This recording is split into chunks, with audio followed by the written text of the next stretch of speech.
Bien. Donc là, l'objectif est de finaliser les exercices du TD et de corriger la première session qui concerne la substitution électrophile aromatique. Dans l'exercice du chlorobenzène que nous avions déjà rediscuté, donc je vous rappelle, vous aurez toujours au moins un système à détailler, c'est-à-dire on va écrire la formule, on va bien noter les atomes, les numérotations des atomes qui sera certainement imposée pour que tout le monde ait la même matrice, calculer le nombre d'électrons pi. Donc les carbones sp2 apportent un électron pi. Les hétéroéléments peuvent soit apporter 2 si c'est un doublet qui se conjugue, 1 s'ils sont déjà dans une double liaison, ou 0 si ce sont par exemple des acides de Lewis type le bore ou l'aluminium. Donc là ici nous avons 6 carbones et un chlore, cela fait 7 atomes, donc 7 orbitales atomiques et donc 7 orbitales moléculaires. Par contre ça fait 6 électrons plus 2, 8 électrons. Nous avons une matrice 7 par 7.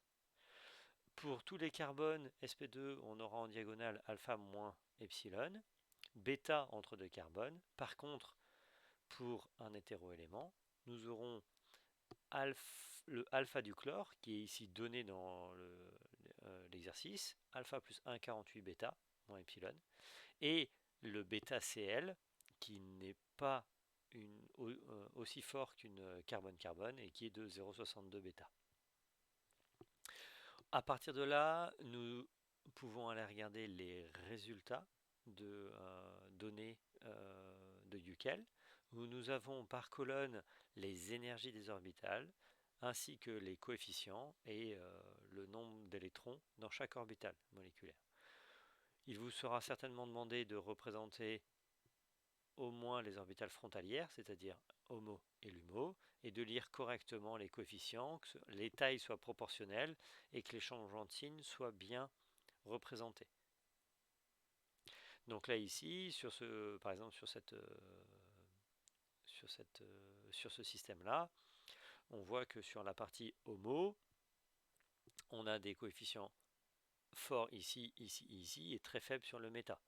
Donc si jamais on voulait rajouter un deuxième électrophile, il aurait tendance à éviter d'aller là par exemple. Donc ici, à partir de ce genre de figure et du coefficient, vous pouvez même calculer les pourcentages d'attaque et que l'on pourra après combiner avec des charges. Donc ça, ce sera justement l'exercice de la première session. Énergie totale, on fait la somme de l'énergie de toutes les orbitales occupées, 8 alpha plus 11,10 bêta. Le nombre d'alpha doit correspondre au nombre d'électrons. Chaque électron a une énergie de type alpha plus un certain nombre de bêta. Donc le nombre d'alpha, c'est le nombre d'électrons. Pour l'énergie localisée, dans la structure de Lewis, nous avons en fait 3 doubles liaisons dans le cycle du benzène, plus un doublé non liant du chlore. Donc on va considérer 3 doublesons. La doublesson, c'est alpha plus bêta fois 2 par électron. Donc fois 3, ça fait 6 alpha plus 6 bêta. Et on va y rajouter 2 alpha plus 1,48 bêta, d'accord? C'est-à-dire en fait 2 fois cette énergie-là, qui est l'énergie d'alpha chlore, c'est-à-dire l'énergie d'un électron non conjugué du chlore. Et à partir de là, en fait, on obtient 8 alpha plus 8,96 bêta. La forme résonante est plus stable avec un gain d'énergie de 2,14 bêta, soit 0,26 bêta par électron pi, comparé au 0,33 bêta du benzène. Alors, ici, on ne peut pas vraiment dire, on ne va pas considérer qu'il y a 8 électrons dans un cycle. En réalité, nous avons les 6 électrons du cycle qui sont conjugués avec 2 autres, mais les 2 autres ne sont pas dans le cycle entièrement. Donc on ne peut pas facilement réutiliser la règle de Yukel dans ce cas-là. Hein. Dès qu'il y a des substituants, les électrons des substituants ne sont pas rigoureusement dans le cycle. Donc la règle de Yukel ne s'applique pas.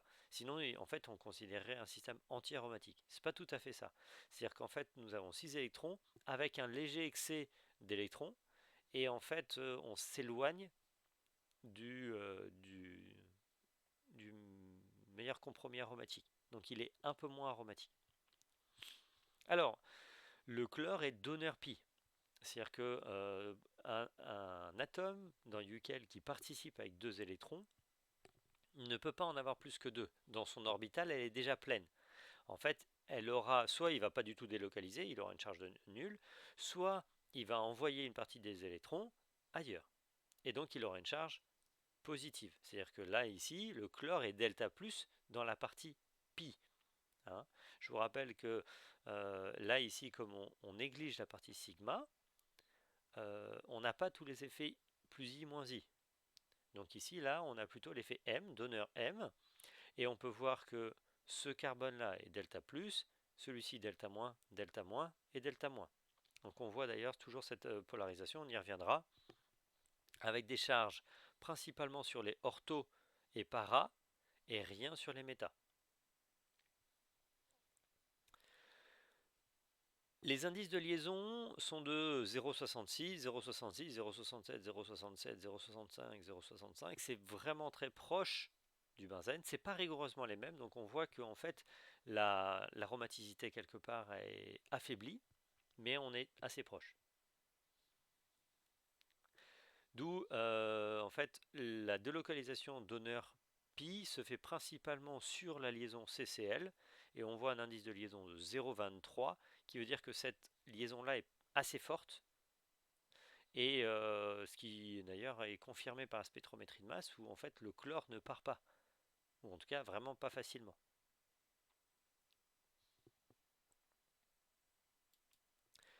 Dans l'exercice 4, acidité riche, c'est assez proche de l'exercice que nous avions traité sur le pyrrole.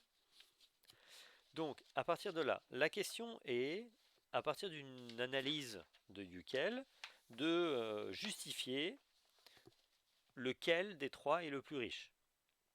Donc, je vous demande des analyses complètes pour vérifier, vous sachiez faire des déterminants, des diagrammes, dessiner des orbitales frontalières, calculer les charges et de la population pertinente.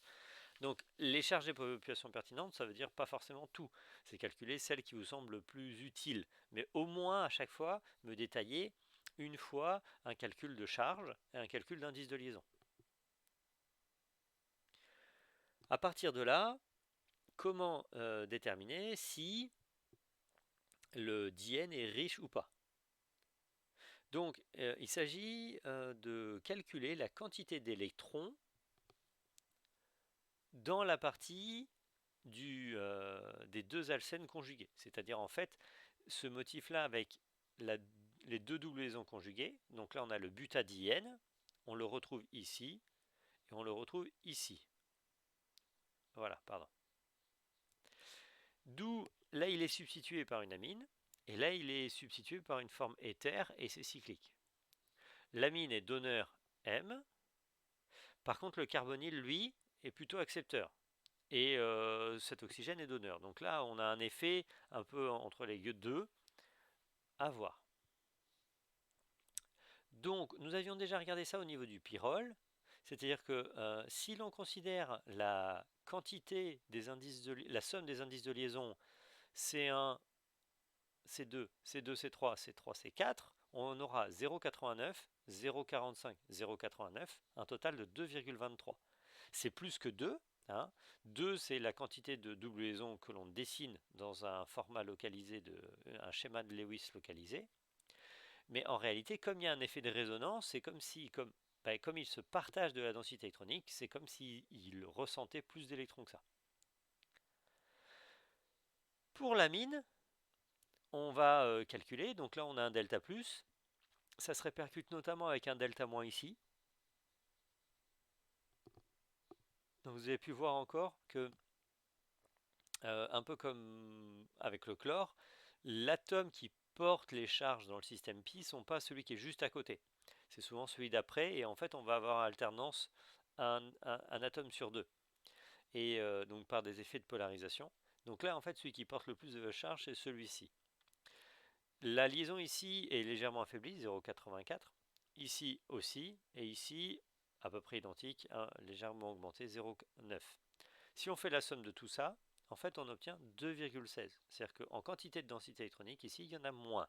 Là encore, ce qu'il se passe, c'est que l'amine est donneur M, mais principalement pour la liaison CN ici. Dernier exemple, nous avons là un système avec cet oxygène qui donne 2 électrons, cet oxygène qui donne 1 électron. Donc là, au passage, on a 1, 2, 3, 4, 5, 6, 7, 8. 8 électrons pi, d'accord? Un peu comme un chlorobenzène. Et on a 7 atomes. Cet atome-là, d'un carbonyle, un oxygène qui lui apporte un électron, c'est le genre d'atome où vous avez les charges négatives, les charges de Yuckel les plus négatives. Comme il contribue pour un atome, en principe, il peut largement avoir une charge jusqu'à -1. C'est-à-dire qu'en réalité, c'est plus un doublé qu'il aurait. Là, dans le système pi, l'oxygène attire beaucoup la densité électronique. On voit qu'on est à -0,62. Ça veut dire que la double liaison est fortement délocalisée de ce côté-là. On a un mélange un petit peu avec la forme de Lewis, la forme limite, où vous avez les 3 doublés et une charge moins. Ce qui, cette fois-ci, fait que la charge delta plus est principalement portée sur le carbonyle. On retrouve ici le côté accepteur, la demande en électrons du carbonyle, avec une charge de plus 0,26. Cet oxygène, lui, contribue pour 2 électrons et en fait, il en perd une partie. Il y a une partie qui va aller notamment sur le carbonyle pour composer le -0,62. Donc là, cet oxygène, lui, est donneur. Il est donneur dans les deux cas, et on voit que d'ailleurs les liaisons sont assez fortes, 0,32, 0,33. Ce qui veut dire que là, ici, on a aussi quelque chose qui est de 0,5 au passage, assez conjugué, et on retrouve nos 3 doubles liaisons un peu plus intenses qui étaient 0,8, 0,55, 0,74.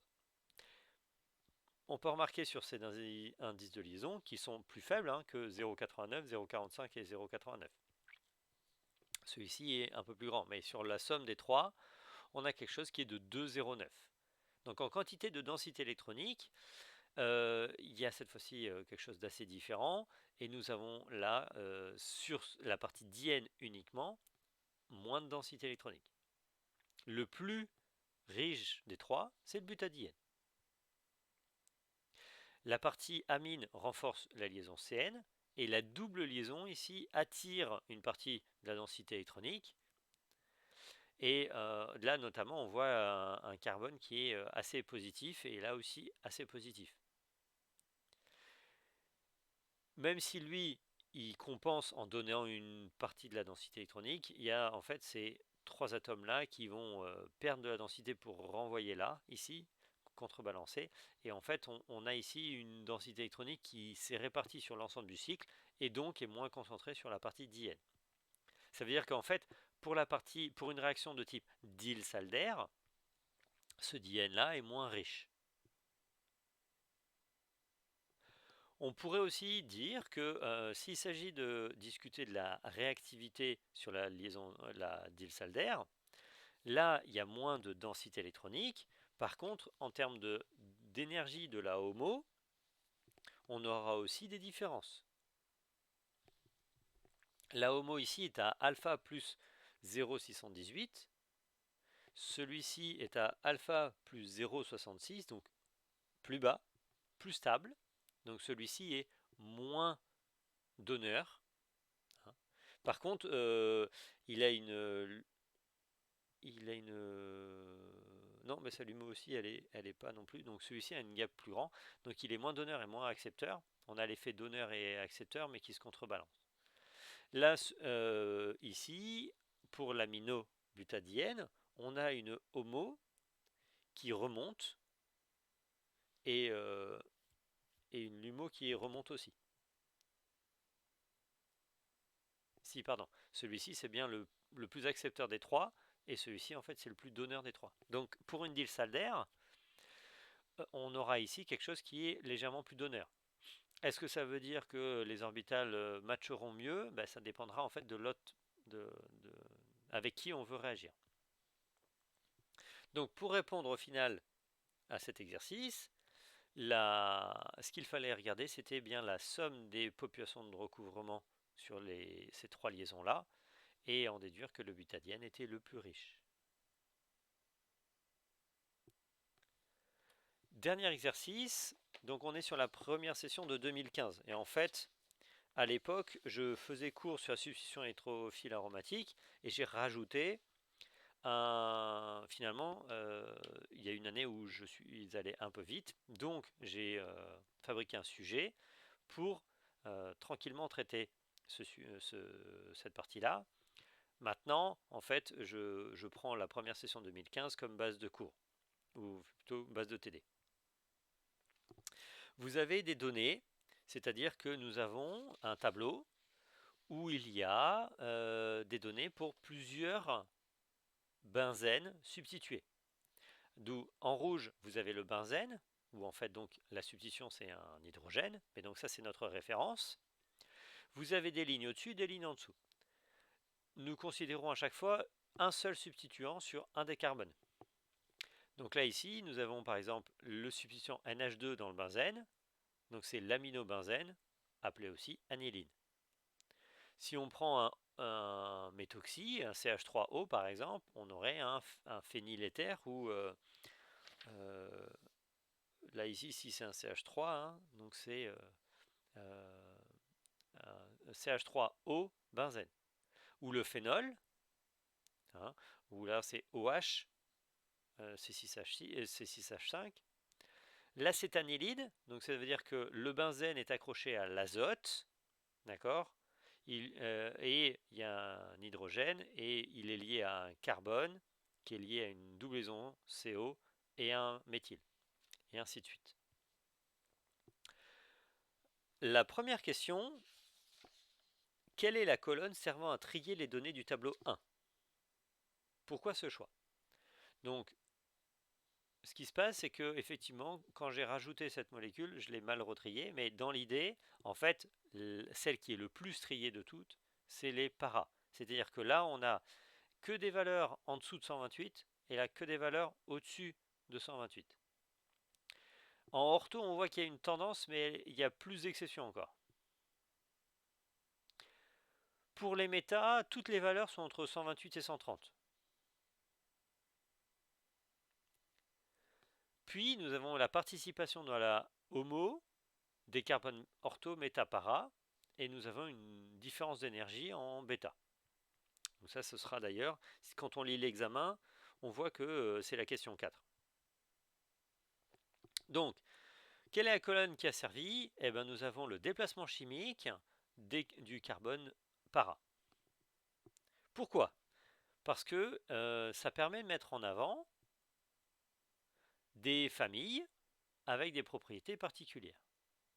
Si l'on remarque un peu, nous avons là par exemple des composés qui ont des pourcentages faibles en méta, et là forts sauf un cas. Et là vous avez des pourcentages assez forts, et là plutôt faibles, sauf ce cas là, par exemple le benzonitrile.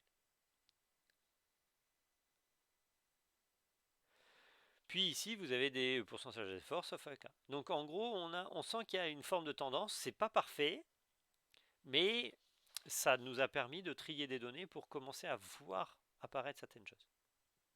Là ici, on a des delta E grands, et là on a un delta E grand, et tous les autres sont petits.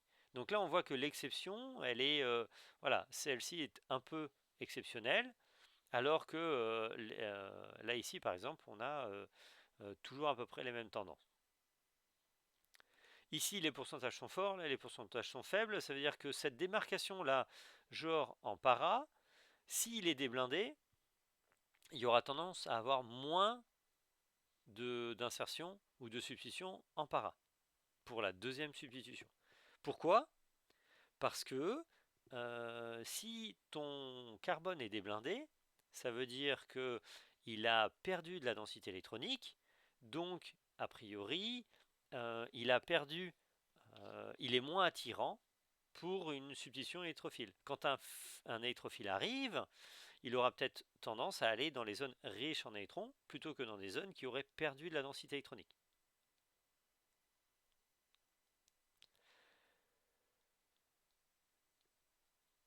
On peut remarquer que dans l'ensemble des cas, les déplacements chimiques en bêta sont vraiment sensiblement toujours les mêmes. Ça se joue à 1 ou 2 ppm près. La variation dans les orthos est aussi un peu de la même tendance que para, mais on a encore plus d'exceptions, on va dire. Choisissez l'un des composés du tableau et écrire le nombre d'électrons dans le système pi avec le déterminant séculaire, dessiner les orbitales moléculaires frontalières du système pi. Puis, comment se calcule une charge selon la méthode de Yukel? On prend un exemple. Voilà, donc là, il y a des questions type de cours où je vous demande de savoir, en fait, utiliser les outils de Yukel. Question 4. À quoi sert la colonne delta E du tableau de données? Donc là, nous avons une différence d'énergie. Ok. Et a priori, on ne sait pas trop. Puis, recalculer les pourcentages de participation, les 3 dernières colonnes, pour l'acétanilide et le benzaldéhyde. Si la question 4 semble un peu obscure, on peut la zapper et passer à autre chose. Et en fait, la question 5, quand on la résout, va nous aider à répondre à la question 4. Dans la question 5, on va prendre l'acétanilide. Donc dans l'acétanilide, on voudrait le pourcentage de participation dans la HOMO. Donc on va chercher la HOMO. Et la HOMO de l'acétanilide, elle est comme ça. Pour connaître la participation, on va prendre ce coefficient au carré. Donc là ici, au passage, je vous avais les calculs. Là, il y a des signes négatifs, là des signes positifs, mais comme tout est à carré, moins 0,47 au carré, c'est la même chose. Donc, par exemple, le para, on a un gros coefficient. 0,47 au carré, ça fait 22%. Pour l'ortho, on a 0,35 au carré, mais comme il y a deux positions ortho, il y a deux fois la possibilité. Donc en fait, on a 2 fois 0,35 au carré. Ça fait 24,5%. C'est-à-dire qu'il y a autant de chances de tomber sur un ortho qu'un para. Par contre, le méta, c'est 0,17 au carré. Hein, et donc effectivement, quand on passe au carré, même multiplié par 2, ça fait que 6% de chance. Donc en gros, là, quand on va faire une substitution, électrophile aromatique, on a autant de chances de tomber sur l'ortho que le para. Ok. Dans le cas du benzaldéhyde, nous avons l'énergie HOMO et HOMO-1 du benzaldéhyde qui ont même énergie, ou presque. Ça se joue à très peu. Si on regarde, en fait, le benzaldéhyde a une différence d'énergie de 0,01, alors qu'en fait, l'acétanilide a une différence d'énergie de 0,29 bêta entre les deux. Cette colonne delta E, c'est la différence d'énergie entre la HOMO et la HOMO-1. Pourquoi est-elle importante? Quand en fait j'attaque le benzaldéhyde, mes électrons les plus hauts en énergie, les plus réactifs pour une substitution électrophile, il y en a 4 en fait, il n'y en a pas que 2. Il y a ces deux-là, et il y a ces deux-là parce qu'ils ont à peu près la même énergie. 0,01 c'est pas grand-chose, 0,15 c'est beaucoup. C'est un système où les énergies sont dégénérées ou presque, donc à l'arrivée d'un électrophile, il faut prendre en compte les deux. Comment on fait? On va faire une moyenne. Là ici, sur cette image de gauche, le site actif, c'est le site ortho, para. Mais il n'y a rien en para et en méta. Par contre, sur cette orbitale-là, c'est rien du tout sur le para et tout en ortho et en méta. Et quand on fait la moyenne des deux, comment ça se passe? On a 0,26 au carré fois 2 plus 0,5 au carré fois 2 divisé par 2. Ok, on peut simplifier sur les deux, mais voilà, j'ai tout écrit pour ne pas se tromper. Là ici, on a 0,25 au carré plus 0,5 au carré, tout ça fois 2 divisé par 2, ça fait 31%. En fait, on a donc la même possibilité. Et en para, on a 0,5 au carré plus 0 au carré et fois 2. divisé par 2. Et cette fois-ci, il n'y a qu'une seule position para. Donc ça ne fait que 12,5%. Dans le cas de la benzaldéhyde, quand la HOMO-1 est dégénérée à la HOMO, c'est celle où il y a les coefficients importants sur le méta, ce qui veut dire que pour avoir la possibilité d'attaquer un système en méta, il faut avoir une substitution qui nous permet d'avoir ces deux niveaux presque dégénérés. Dès que le delta E sera important, le pourcentage d'attaque en méta s'effondre.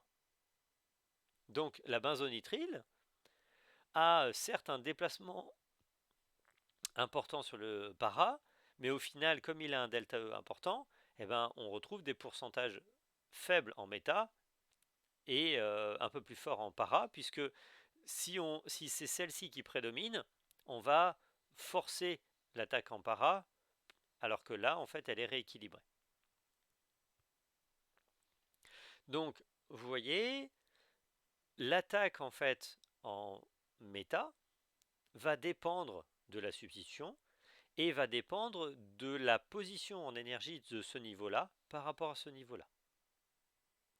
En cela, cette première substitution, elle va donc influencer l'attaque en méta, en fait, en favorisant par exemple cette énergie par rapport à cette énergie. C'est-à-dire que si ce niveau monte par rapport à celui-ci, eh ben, on n'aura plus d'attaque en méta possible ou presque. A l'inverse, plus il y a un delta E important, plus l'attaque en para en fait est favorisée par rapport à l'attaque en ortho, même s'il y a deux positions. D'où, voilà, on a ce genre de tableau qui nous permet de comprendre les substitutions en ortho, méta, para. Question 6. Quelle information pouvez-vous déduire à partir des pourcentages de participation concernant l'orientation en ortho ou méta des composés benzène? Donc là, c'est ce que l'on vient d'écrire. Hein. C'est-à-dire que la question 5, c'était recalculer les pourcentages. La question 6, c'est à partir de là, qu'est-ce que tu peux en déduire? Quelles autres données permettent de mettre en évidence l'orientation en ortho, en méta ou para des composés benzène monosubstitués? Compléter le tableau et conclure. Donc là, on a parlé orbital. Tout comme dans la première partie du cours, quand on va faire de la réactivité, il est bon aussi de regarder la partie charge pour vérifier un peu le type d'orientation et à longue distance. Les charges atomiques vous sont données, c'est-à-dire que quand vous allez lire les données, il y a déjà en dessous du tableau les charges atomiques. Comme là, il y avait en gros les positions ortho, méta, para avec 3 charges pour chaque composé, c'était pas possible physiquement d'arriver à les calculer. Ce que l'on remarque, c'est que pour tous les composés, la charge en méta est de 0. C'est-à-dire qu'en réalité, la substitution n'inhibe pas ou n'oriente pas en méta. Il n'y a pas de méta directeur. Ce que l'on va faire, c'est que soit on va inhiber la position méta en thème orbital, c'est-à-dire que le delta E entre HOMO et HOMO-1 est important, et en fait la HOMO-1 n'apparaît plus, et donc dans ce cas-là, les méta n'apparaissent plus. Mais par contre, en méta directeur, c'est pas vraiment possible.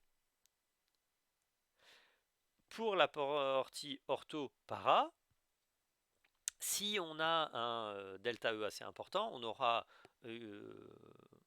probablement un para-directeur et ortho-para-directeur, on va dire, ou en tout cas ça va accentuer leur réactivité et leurs charges vont ensemble. Ce que l'on remarque, c'est que pour toute la partie ici à droite, au-dessus du tableau, au-dessus du benzène, vous avez des systèmes donneurs, en fait, dans le système pi. C'est-à-dire que vous avez des pi donneurs. Des doublés, des doublés, des doublés, des doublés. Donc là, il y a une doublaison CO, mais elle n'est pas liée au benzène, c'est le doublé de l'azote qui est lié. Là, c'est pareil, il y a une doublaison CO, mais en fait, il y a le doublé de l'oxygène qui est dessus. Toluène, chlore. Donc tout cela, là, ce sont des donneurs pi. Ce qui veut dire que les systèmes pi est enrichi. La charge là est négative. Comme la charge est négative, ça va favoriser une attaque d'un électrophile sur le système pi. Donc 1, les coefficients, on a des delta E assez grands. Donc là, le méta, en fait, a des pourcentages faibles. Et 2, les charges auront tendance à favoriser, d'ailleurs, plutôt les orthos que les paras. Donc c'est le genre de composé où on aura des insertions type 50% ortho, 50% para, ou plus d'ortho que de para, type 66-33, enfin des trucs comme ça. En dessous du tableau, on a des accepteurs, c'est-à-dire que là, cette fois-ci, nous avons des systèmes où il y a soit une doublon CO directement associée au benzène, soit une triple liaison CN, soit encore ici doublon CO, doublon CO. Donc ça, ce sont plutôt des accepteurs. Ils vont appauvrir le système pi. Donc là, on voit apparaître des charges plus sur le système pi. Et là, ici, on va voir notamment des charges qui vont inhiber la réactivité de ces positions. Les coefficients sont plus grands.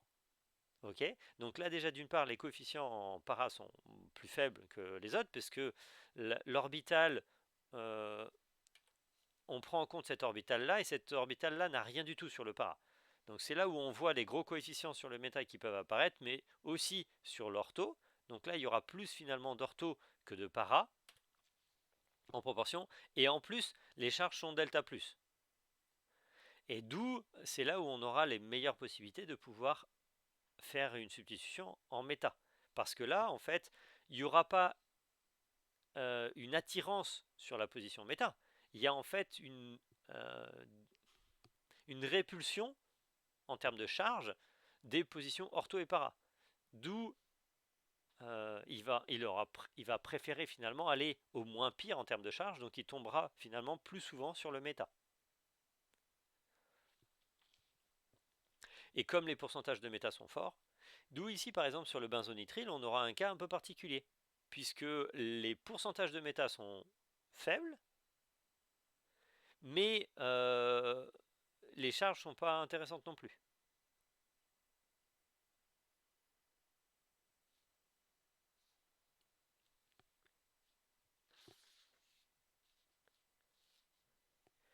C'est cette partie-là où on peut discuter de la partie activant et désactivant.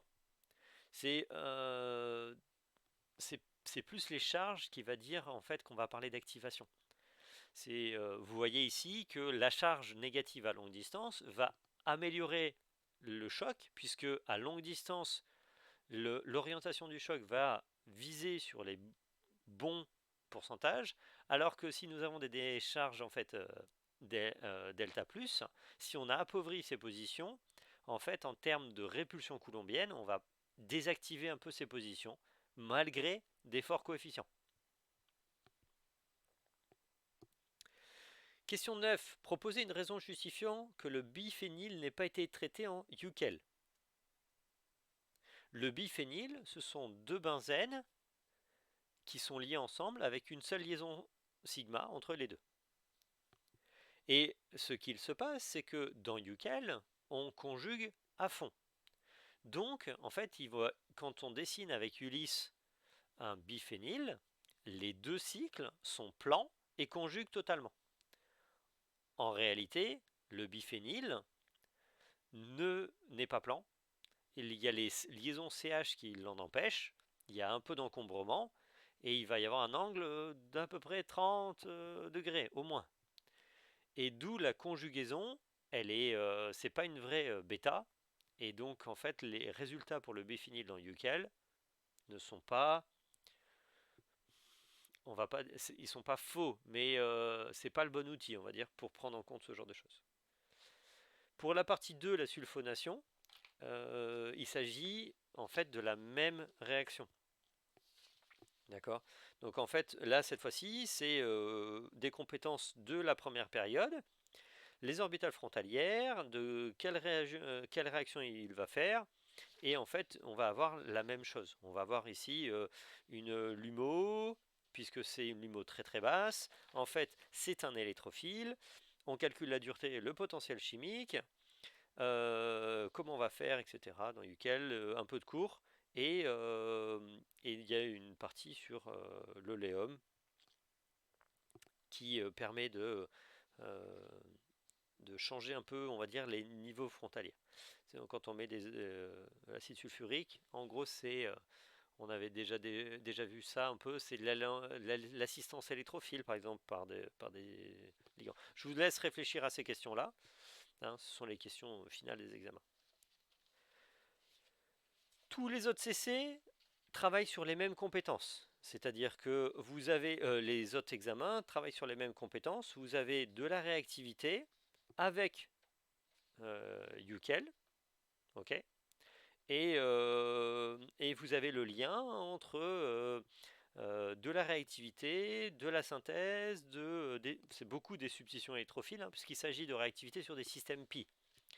Et donc on va, par exemple en 2019, on avait deux systèmes pi qui fusionnaient. Comment ça se fait qu'ils pouvaient en fait faire une cyclisation à l'intérieur du cycle, etc.